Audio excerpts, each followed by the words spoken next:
को जो वायर बचते हैं उन्हीं दोनों वायर में हमने कैपेसिटर को लगा दिया है पैरेलल में। तो हम यहाँ पर फैन की डायरेक्शन को चेक कर रहे हैं। जैसा कि मैंने जहाँ पर ट्रेस कर लिया है कि ब्लू और ये जो वायर है सेकंड वाला वायर, इसमें हमें मेन सप्लाई को कनेक्ट करना है। जो कि बीच वाला वायर है वो डमी वायर है, उसमें हमें सप्लाई नहीं लगाना है। हेलो व्हाट्सअप गाइस, मैं आपका आशीष एक और नए वीडियो में आप सभी दर्शकों का स्वागत करता हूं। जैसा कि आपने देखा थंबनेल, आज की इस वीडियो में हम जानेंगे सीलिंग फैन की जीरो से लेकर पूरी प्रोसेस इस वीडियो में। तो वीडियो को बिल्कुल भी स्किप ना करें। वीडियो अच्छी लगे तो प्लीज वीडियो को लाइक करें और चैनल पर पहली बार है तो प्लीज चैनल को सब्सक्राइब जरूर करें। तो आज की वीडियो में हम बात करने वाले हैं सीलिंग फैन की वाइंडिंग से लेकर असेंबलिंग से लेकर टेस्टिंग तक, सब कुछ इस वीडियो में हम कवर करने वाले हैं। जैसे कि आपको वीडियो में दिख रहा है, सीलिंग फैन वाइंडिंग मशीन कुछ इस प्रकार से फैन की वाइंडिंग को की जाती है। जैसा कि वीडियो में आप देख रहे हैं, कुछ इस प्रकार से ये मशीन है और नॉर्मल सी प्रोसेस होती है सीलिंग फैन की वाइंडिंग में। और आप देख रहे हैं कि यहाँ पर पंखे का जो स्टेटर है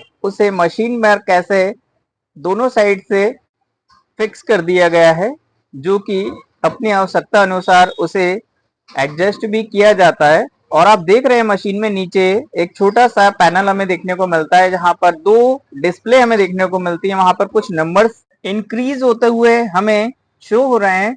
तो इन नंबर्स का मतलब मैं आपको बताऊंगा कि जैसे कि नंबर जो इंक्रीज हो रहे हैं, वहां पर जो वाइंडिंग के वायर हैं उनके टर्न्स जो होते हैं, जो जितनी बार स्टेटर में वायर को लपेटा गया है उन्हें वहां पर काउंट किया जा रहा है। तो उन्हीं काउंटिंग को वहां पर हमें शो किया जा रहा है डिस्प्ले पर। जैसा कि आप देख रहे हैं, यहाँ पर डिस्प्ले पर नंबर इंक्रीज हो रहे हैं।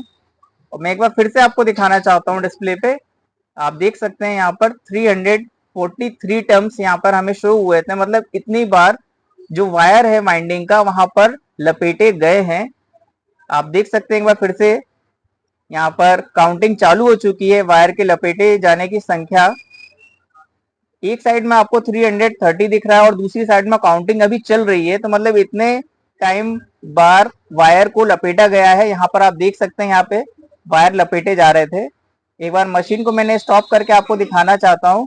तो आप देख सकते हैं यहाँ पर डिस्प्ले पे 340 लिखा है और दूसरी साइड में 356 लिखा आ रहा है। तो मतलब 356 बार वायर को स्टेटर में लपेटा गया है। यहाँ पर काउंट लिखा हुआ है, एक बार मैं जूम करके आपको दिखाना चाहता हूँ। जैसा कि आप देख रहे हैं 340 जो लिखा है उसके नीचे टर्म्स लिखे हैं और साइड में जो 356 लिखा है उसके नीचे काउंटर लिखा है। और साइड में आप देख सकते हैं फॉरवर्ड और रिवर्स का हमें पुश बटन देखने को मिलता है। कुछ इस प्रकार से हमें ये स्टेटर कंप्लीट होते हुए दिख गया है और वहां पर वाइंडिंग भी लगभग कंप्लीट हो गई है। और सेम इसी प्रोसेस से जो आगे की वाइंडिंग है उसे भी किया जाएगा। तो वीडियो ज्यादा बड़ी ना हो, इस वजह से हमने वाइंडिंग के इस पार्ट को कट कर दिया है। चलिए अब हम फैन की फाइनल असेंबलिंग की तरफ लेकर चलते हैं आपको। तो वीडियो में बिल्कुल बने रहे, वीडियो को स्किप ना करें आप। तो इस प्रकार से फैन की वाइंडिंग की जाती है मशीन के माध्यम से और काफी स्मूथ हमें देखने को मिलता है ये। चलिए हम फैन की असेंबलिंग की तरफ चलते हैं। तो कुछ इस प्रकार से हमें फैन के जो पार्ट्स होते हैं वो देखने को मिलते हैं। पहला नंबर पे स्टेटर रखा है, दूसरे नंबर पे बैक कवर है और आगे की तरफ जो ब्लू कलर का रिंग दिख रहा है वो फ्रंट कवर कहलाता है और जो ब्लू कलर का रिंग है वो रोटर कहलाता है। पंखे में रोटर ही हमेशा मूव करता है। तो चलिए हम फटाफट बिना देर किए पंखे की असेंबल करके देखते हैं। तो वाइंडिंग होने के बाद कुछ इस प्रकार से हमें ये स्टेटर देखने को मिलता है, जो कि मशीन के माध्यम से वाइंडिंग की गई है। कुछ लोग मैनुअली हाथ से भी वाइंडिंग करते हैं तो उस पर काफी टाइम लग जाता है, बट मशीन से करने में काफी कम समय में हमें वाइंडिंग देखने को मिल जाती है। तो कुछ इस प्रकार से ये कंप्लीट हो चुका है वाइंडिंग का काम। अब हम फटाफट इसको असेंबल करने वाले हैं। जैसा कि आप देख रहे हैं, यहाँ पर 3 वायर हमें देखने को मिलते हैं। जो कि ब्लू वायर है वो कॉमन वायर हो गया है और जो 2 रेड वायर है, एक स्टार्टिंग और एक रनिंग वाइंडिंग के वायर है। बाकी का इसका डायग्राम मैं डिस्क्रिप्शन में डाल दूंगा। तो यदि किसी को पंखे के कनेक्शन के डायग्राम सीखने हो तो डिस्क्रिप्शन में जाकर आप पिक्चर्स को देखकर सीख सकते हैं।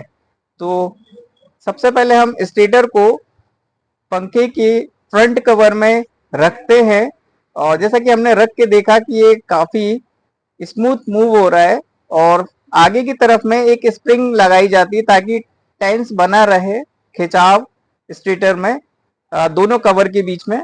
तो यहाँ पर आप देख रहे हैं, यहाँ पर एक बेरिंग लगी हुई है फ्रंट कवर में। इस बेरिंग का नंबर होता है 6201 और जो बैक साइड के कवर होता है उसका बेरिंग का नंबर होता है 6202। ये 2 नंबर की बेरिंग अधिकतर पंखे में लगाई जाती हैं और कुछ स्पेशल पंखे होते हैं जिनका बेरिंग नंबर कुछ अलग होता है, बट रेयर केस में ऐसे पंखे आते हैं रिपेयर होने के लिए। जनरली 01 और 02 ये 2 नंबर की बेरिंग को सीलिंग फैन में यूज किया जाता है। और हमने यहाँ पर स्टेटर को फ्रंट कवर में रखकर चेक किया, तो जैसे कि आप देख रहे हैं, यहाँ पे मैं दिखाने की कोशिश कर रहा हूँ, जो स्टेटर की जो शाफ्ट है वो आगे की तरफ से घिस चुकी है, जिस वजह से कवर में फिट नहीं हो पा रही है, काफी लूज है, जिस वजह से बेरिंग में अच्छी तरीके से ये फिक्स नहीं होगी और आवाज आएगी पंखे के चलने पर। तो इस प्रॉब्लम को सॉर्ट आउट करने के लिए हम आगे की जो शाफ्ट है जो कि कंटिन्यू पंखे के चलने से घिस गई है, इस प्रॉब्लम को सॉर्ट आउट करने के लिए हम जो स्टेटर के आगे की जो शाफ्ट है उस पे हल्की सी मार्किंग करेंगे किसी मेटल से। वीडियो में आप देखेंगे आगे, आप देख सकते हैं जो स्टेटर है काफी लूज इसमें फिट हो रहा है, जिस वजह से आवाज आएगी पंखे के चलने पर। तो हम इसे ऐसे ही नहीं फिट कर सकते हैं। तो चलिए हम सावधानी पूर्वक आगे की जो शाफ्ट है जो घिस चुकी है उसे मेटल की सहायता से हल्की हल्की मार्किंग करने जा रहे हैं। जैसे कि आप वीडियो में देख रहे हैं, काफी सावधानी से हमें ये काम करना होता है। ऐसा करने से यहाँ पर ग्रिप सी बन जाती है जो कि बेरिंग में आसानी से बैठ जाती है और काफी उसमें जकड़न सी हो जाती है और वो ढीलापन जो है स्टेटर का वो फिक्स हो जाता है, जिस वजह से आवाज बिल्कुल भी नहीं आएगी पंखे के चलने पर। तो हल्का सा हमने उस पर मार्किंग कर लिया है मेटल से।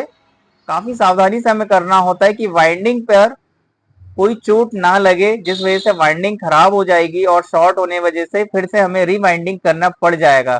तो हमें इसका विशेष ध्यान रखना होता है। काफी इसमें अलग अलग तरीके का हम जुगाड़ कर सकते हैं, जिसमें से एक जुगाड़ ये मार्किंग वाला है।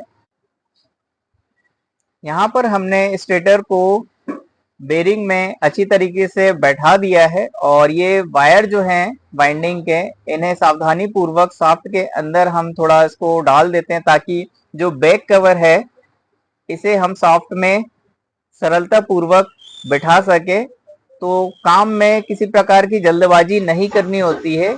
यदि हम जल्दबाजी करेंगे तो वायर कट सकता है। जैसे कि आप देख रहे हैं ये रबर का हैमर है, इससे हमने स्टेटर पर हल्की हल्की चोट मारी है, जिस वजह से जो शाफ्ट है, यदि हम मेटल के हैमर से शाफ्ट पर चोट मारेंगे तो शाफ्ट पर हल्का सा दाग जैसा बन जाएगा और उस दाग की वजह से जो बैक कवर में जो बेरिंग है वो सरलता पूर्वक शाफ्ट में बिल्कुल नहीं जाएगी। तो हमें इन सब चीज़ों को भी ध्यान में रखकर काम करना होता है। तो ठोका पीटी में अधिकतर हमें रबर या लकड़ी के हैमर का ही यूज़ करना होता है पंखे वगैरह के काम में, ताकि इसमें दाग ना लगे। और फाइनली हमने इसको फिट कर दिया है और आप देख सकते हैं स्टेटर कितना स्मूथ घूम रहा है। यहाँ पर किसी प्रकार का कोई रुकावट नहीं है रोटर से। तो हमारा ये काम भी सक्सेसफुल हो चुका है। तो चलिए हम फटाफट बिना किसी देरी के बैक कवर को भी फिट करते हैं। तो हमने वायर को शाफ्ट के दिए हुए होल से बाहर निकाल लिया है और ये हमारा बैक कवर है। और वेरिंग के साइड में हमें ये ट्रायंगल शेप में एक ये मेटल का पार्ट देखने को मिलता है, जिसे स्क्रू की सहायता से हमें कसना होगा ताकि बेरिंग जो है उसमें किसी प्रकार का कोई डस्ट वगैरह ना जाए। एक तरीके से यहाँ पर एक कवर का यूज किया गया है इस बजाज के फैन में। यदि हम इसे नहीं भी लगाएं तो भी काम चल सकता है, बट ऐसा हमें नहीं करना है।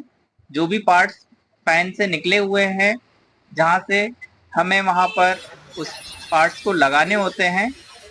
और हमने यहाँ पर बैक कवर को रख दिया है। अब थोड़ा सा हमें यहाँ पर प्रेस करना होगा ताकि बैक कवर स्टेटर में जाकर फ्रंट कवर से जाके पूरा चिपक जाए और जो होल्स हैं वहां पर स्क्रू इजीली आ जाए। तो हमें एक पाइप की सहायता से हल्की हल्की चोट मारनी होती है बैक कवर पर। यदि हम तेज अगर चोट मारते हैं तो यहाँ पर जो कवर है उसमें क्रैक्स भी आ जाते हैं, तो इनका हमें विशेष ध्यान रखना होता है। डायरेक्ट हम कवर के ऊपर चोट नहीं मार सकते हैं, हमें सपोर्ट लेना होता है। किसी पाइप की सहायता से हमने वहां पर शाफ्ट के ऊपर रखा और वायर को उसके अंदर रखकर हल्के हल्का सा हमने चोट करा, जिससे वजह से यहाँ पर ये जो बैक कवर है फ्रंट कवर से आपस में दोनों ज्वाइंट हो गए और होल्स में हमने सबसे पहले स्क्रूज को लगा दिए हैं, जो कि 3 स्क्रू हैं, और उन्हें हम लगाकर थोड़ा सा टाइट कर देते हैं। और हम एक बार चेक कर रहे हैं कि किसी प्रकार की कोई आवाज वगैरह तो नहीं आ रही है कवर को सेट करने में। तो आप देख सकते हैं यहाँ पर किसी प्रकार की कोई आवाज नहीं है और ना पंखे में किसी प्रकार की कोई रुकावट हमें देखने को मिली। तो हमारा यहाँ पर असेंबल का ये जो काम है सक्सेसफुल हो चुका है। अब हम चलते हैं कनेक्शन की तरफ। यहाँ पर जो कैपेसिटर का जो कनेक्टर है उसे हम यहाँ पर सॉफ्ट में स्क्रू की सहायता से कस देते हैं। और यहाँ पर वायर की यदि बात की जाए कनेक्शन की, तो मैं इस वीडियो के लास्ट में फैन की वाइंडिंग के कनेक्शन और ये फैन में जो कनेक्शन होते हैं 3 वायर और 4 वायर के कनेक्शन का पिक्चर भी अपलोड कर दूंगा। तो वीडियो के लास्ट में आप कनेक्शन देख सकते हैं कि फैन के कनेक्शन कैसे किए जाते हैं। और किसी प्रकार का यदि आपका सुझाव हो तो आप कमेंट में मुझसे पूछ सकते हैं, मैं कोशिश करूंगा कि आपके जवाब का उत्तर दूं। और चलिए अब हम यहाँ पर चेक करते हैं फैन की डायरेक्शन को। तो जैसा कि मैंने आपको बताया ब्लू कलर का वायर हमारा कॉमन वायर है और यहाँ पर दो जो वायर बचते हैं उन्हीं दोनों वायर में हमने कैपेसिटर को लगा दिया है पैरेलल में।